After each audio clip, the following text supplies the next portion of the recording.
Well, hey YouTube. So welcome to another edition of the Gammo CFX vlog.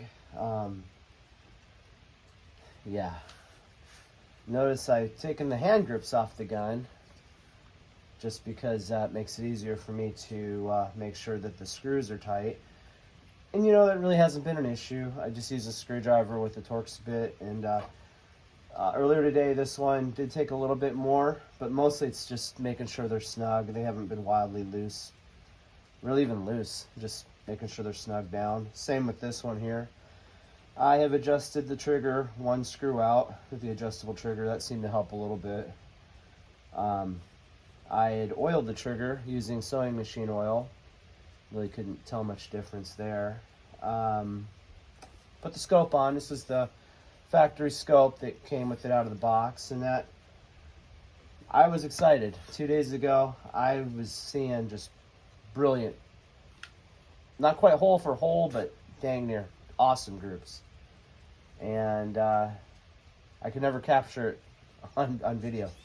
It's like the moon and the tides changed, and the Gammo, I don't know what happened. And I've shot this video, and it's the third time now I'm trying to do this video, and so I'm settling. I'm just gonna shoot silhouettes at 35 yards. Basically at 20 yards, if you just want to shoot things at 20 yards and you want an under lever, okay. You know, I thought maybe it's parallax. I checked that. No, it's not parallax error. Made sure the scope. I thought, well, maybe the scope, you know, I'd barrel droop, but no, the adjustments are in the center. They're okay, because I thought, well, that would definitely throw you off if you're trying to compensate. The scope would rattle around. I think the barrel droop, what I thought was barrel droop, is due to the front sight being too short for this gun, or perhaps they didn't expect you to shoot it past 20 yards, which even then required the rear sight to be maxed out on elevation, which is just complete garbage. That was a selling feature in one of the influencer videos about the great iron sights. Yeah, I'm not super stoked on this gun right now, and I was 2 days ago. You would have talked to me, and I was like, I figured it out. I got it. Oh, I looked it up on a UK airgun forum. I went and got a nylon bag that I had that a four-wheeler cover was in, put it on my shooting bag, so this could slide around a little better. Try to take me as much out of the equation as I could, and my grips are garbage. It won't be consistent, and the point of impact moves around. I don't know why. I made sure all the scope screws were tight, and they hadn't loosened up. There's something weird going on with this gun, and I have tested 7 different pellets. And when I get in a situation where I'm spending days on a gun because I get obsessed, because I don't like pissing my money away, and I'm stuck with this piece of garbage, I will try a lot. And it just, when you start testing all these pellets and it improves and it goes away or it doesn't, it's like you have a turd on your hands is what you have. And maybe there's a magic pellet out there. I don't care. Maybe there is. Maybe one day I'll find it. Anyway, let's get to shooting. I wouldn't buy this gun if I were you guys. It's not even on sale anymore. At least I got it on sale. So, Crossman Premier Domed Heavies have seemed to work the most consistently in it for the past couple days anyway. I've never dry fired this gun. I've been very diligent about the whole loading process, making sure I don't shave a skirt. And you can actually feel, because I've had some pellets that didn't quite seat.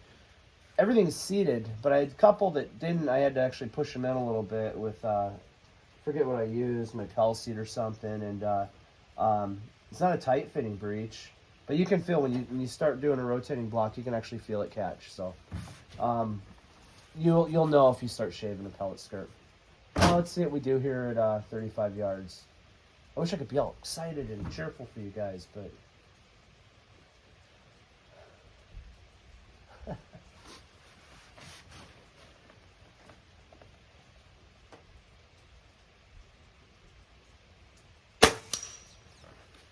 All right, the ram. I generally always hit the ram first shot, so that's cool and all, but it's not impressive, not to me. I guess my thing is, I don't necessarily look at guns. Well, it's great for a Springer. I look at it as it costs me, I think all said and done, like $170 some. And I look at other guns that cost me around that price range, and that's what I compare them to, whether they're pneumatic, whether they're PCP. I look at the price, not necessarily how it is, and I'm not impressed with this gun. All right, let's try another one. Oh, and I found that it shoots off the bag better than me having my hand under it. That's why I followed the UK airgun forum advice with this, and I can hold everything more steady. It eliminates me as much as possible.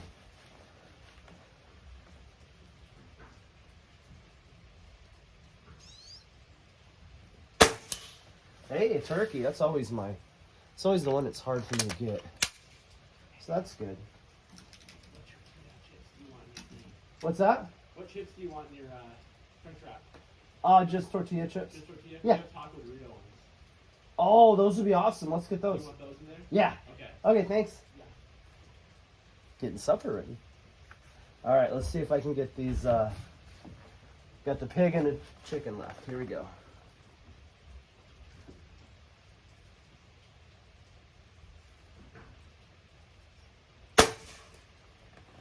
It's all right. It's all right. It's all right. Got sidetracked there. I got out of the zone. Gun got out of the zone, you know. Yeah, I really thought this thing the other night. I was like, man, it settled in. I've got over 500 rounds through it. It's good. No.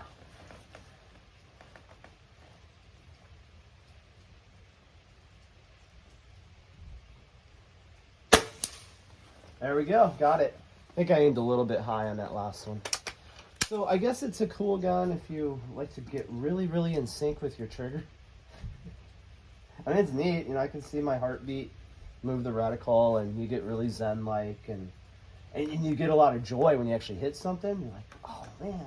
And you think you can do good, and you take it out to 50 yards, and it looks like a shotgun, and you're like, Or it's just a matter of luck you hit stuff out that far. So that's why we're doing 35. All right, I'm going to give myself 3 shots for this chicken. We'll see how we do.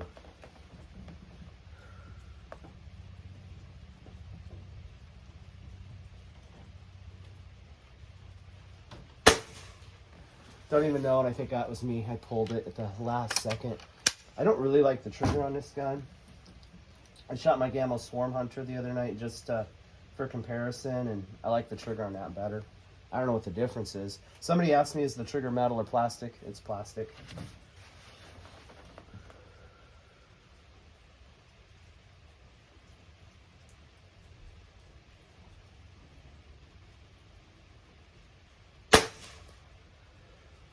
That was, I'm going to say that was me again, because it seemed like that last second that barrel rose. So give me 2 more shots. Stick with me.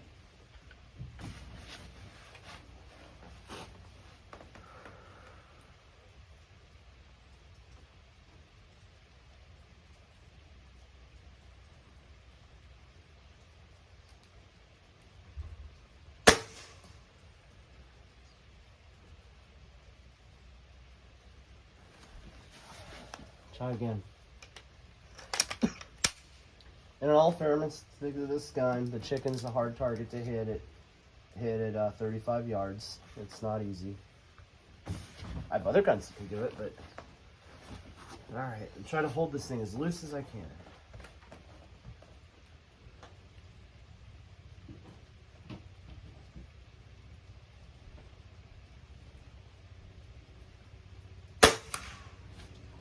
I got it. I felt like I was just pulling it up at the last split second, just pulling it up, and I guess I don't like the trigger. So anyway, guys, it's capable. It's just not consistent. Maybe it's me. I can shoot Springers. I have Springers. They're not my favorite, but I can shoot them. I find this one very difficult to shoot, and I'm not convinced there's not something else going on here that's causing it to be so inconsistent. So, all right, guys, I hope you enjoyed the video. If you want to buy it, I wouldn't recommend it, but if you think you can solve the mystery. I'd be curious to find out or see what you find out. So I did a tissue over it. I think I did that in last video maybe, and it wasn't blown or anything. I read that about the seals, and I mean it's a well-made gun. It's functioned flawlessly this whole time. I just,